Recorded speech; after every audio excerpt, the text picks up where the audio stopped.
Welcome to Dear Fans. Imagine grinding for 7 years with the same team, watching coaches come and go, suffering through one losing season after another, and just when you're ready to give up, a rookie walks in and changes everything. Sounds unbelievable, right? Well, that's exactly what happened with Kelsey Mitchell and the Indiana Fever. For 7 straight seasons, the Fever missed the playoffs. Years of constant rebuilding, 7 years of different coaches, different systems, and different game plans, none of which ever led to success. And yet through all of it, Mitchell kept grinding. She never let up. She kept proving that she was one of the best scorers in the league. But here's the thing about basketball. It's not just about how good you are individually. You can drop 20 points a night, but if your team isn't winning, people stop paying attention. And in a league like the WNBA, where every moment in the spotlight matters, Mitchell wasn't getting the recognition she deserved. And it wasn't just the team's record holding her back. Imagine going through 4 different head coaches in 7 years. Every time a new coach comes in, it's like starting over. New strategies, new philosophies, new expectations. You don't get to build chemistry. You don't get to establish a long-term identity. It's exhausting. And for Mitchell, who was expected to be the face of the franchise, it was frustrating beyond. But let's talk about what that actually meant for her on the court. Despite everything working against her, Mitchell kept hooping at an elite level. From 2018 to 2023, she was averaging over 16 points per game, and not just as a high-volume scorer. She was efficient too. She was deadly from 3, able to create her own shot, and had one of the quickest releases in the league. Her game was built for success, but success never seemed to find her team, and it wasn't like she wasn't trying to change things. She was the first in the gym, last to leave type of player. She was doing everything she could to make the team better. But in the WNBA, one star alone can't fix everything. You need the right system. You need the right coach. You need teammates who complement your style.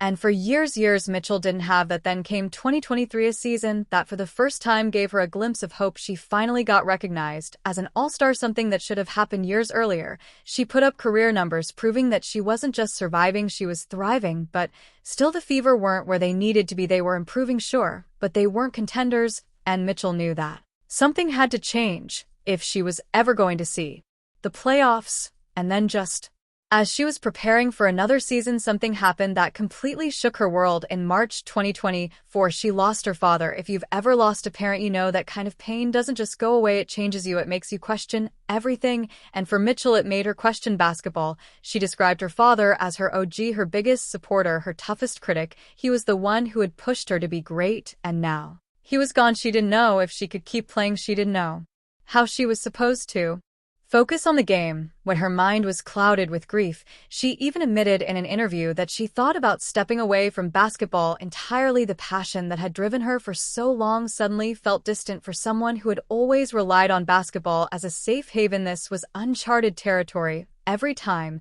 she stepped onto the court, she was reminded of her father. Every game, every moment, she felt his absence. And that's when something unexpected happened. Kate Clark arrived. Now let's be honest, when Caitlin Clark was drafted by the Fever, the whole basketball world held its breath. She was the most hyped rookie in WNBA history. People weren't just watching to see how she'd perform, they were watching to see how her teammates would react. Would they embrace her? Would there be tension? Would veterans like Mitchell feel pushed aside, that the rookie would get all the attention, and the veteran who had been loyal through the worst years would be forgotten? But that's not what happened. Clark's presence did something no one expected. It revitalized Kelsey Mitchell. For the first time in years, Mitchell wasn't alone. She wasn't the only offensive threat. She wasn't the only player the defense had to focus on. And with Clark running the floor, Mitchell started getting more open looks than ever before. Think about it. Before Clark, every team knew that if they shut down Mitchell, they shut down Indiana. She was used to being double-teamed, trapped, forced into tough shots. But now defenses couldn't afford to do that. Clark's gravity as a shooter and passer opened the floor for Mitchell in a way she'd never experienced, and she thrived. Her numbers skyrocketed. She started playing with more confidence, more aggression, more efficiency. And suddenly the Indiana Fever were no longer a bottom feeder. They were a team that everyone wanted to watch. And let's not ignore the mental aspect of this transformation. When you're going through something as devastating as losing a parent, you need support. You need people around you who remind you that you're not alone.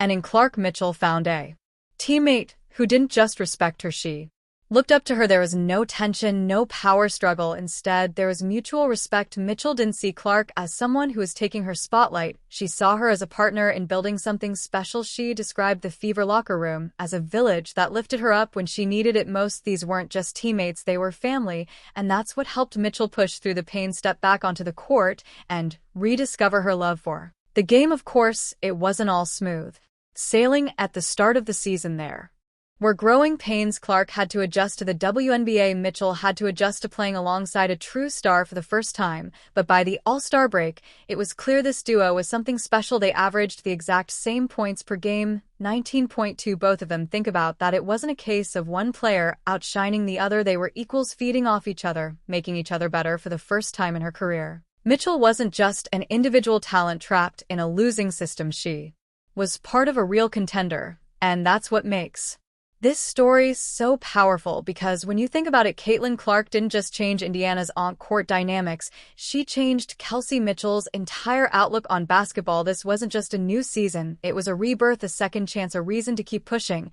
And now, as we head into the second half of the season, one question remains: is Kelsey Mitchell finally about to get the playoff moment she's been waiting for her entire career? That's what we're about to find out. So we've talked about Kelsey Mitchell's struggles, the years of frustration, the coaching changes, the near-decade of playoff droughts. We've also talked about the tragedy that nearly made her walk away from the game. But when Caitlin Clark arrived in Indiana, everything shifted. Now, let's break down exactly how this duo works, how Clark's presence has unlocked an entirely new level in Mitchell's game, and why the Indiana Fever might just be on the verge of something historic. When you bring in a player like Caitlin Clark, you're not just adding another scorer, you're adding a game changer, someone who forces defenses to completely rethink how they approach the field, and that's something Mitchell had never experienced before. Before Clark, Mitchell was the primary offensive weapon for Indiana. She was expected to create her own shot every single night, often being double-teamed, forced into difficult contested jumpers,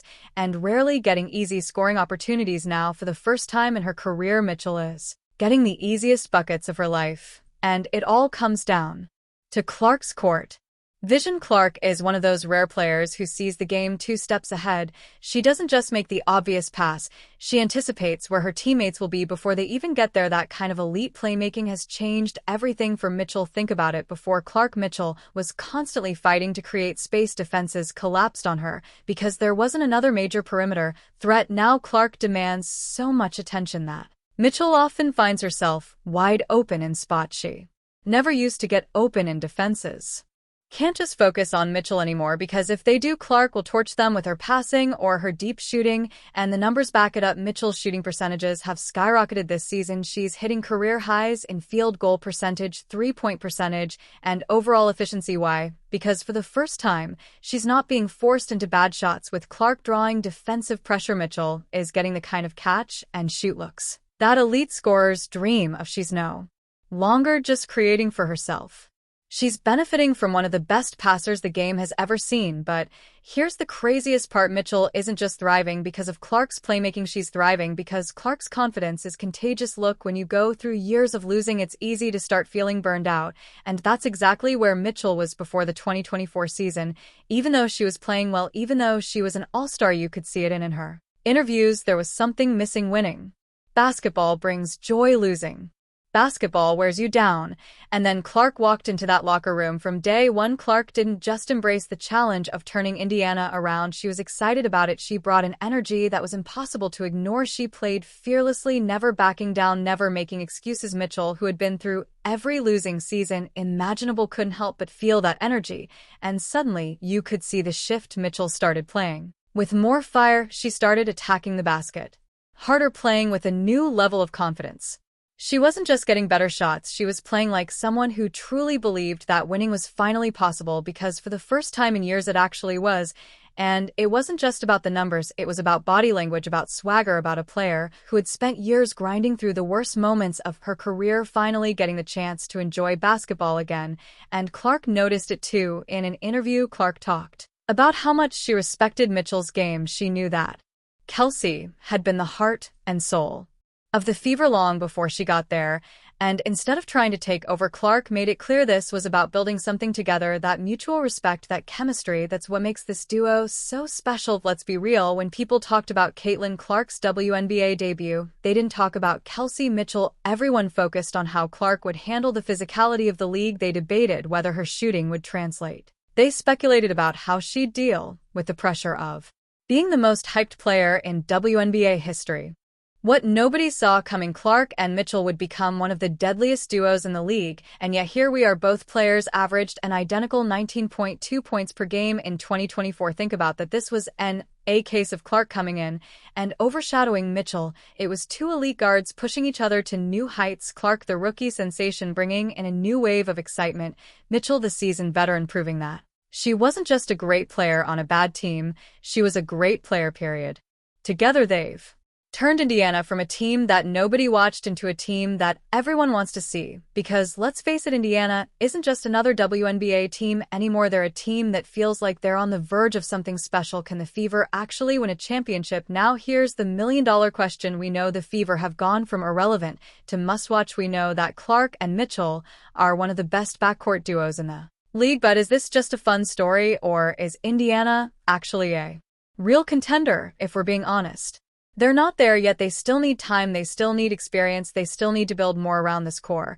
But here's what we do know: for the first time in 7 years, Indiana is finally moving in the right direction. For the first time, Kelsey Mitchell isn't just playing for stats, she's playing for something bigger. And that's why she decided to stay. Remember, Mitchell could have left in free agency, she could have walked away from the Fever and joined a team that was already competing for a title, but she didn't. She looked at what Indiana was building, she looked at what Caitlin Clark brought to the team, and she made a choice. I think it was worth it, the work that I put in individually and the organization being here for these 7 years. I hoped that it was going to come to a point where I'd be here. She stayed because for the first time in her career, she finally believes in the future of the Fever. And let's be honest, that says everything about where this team is headed. We've seen legendary backcourts before in the WNBA.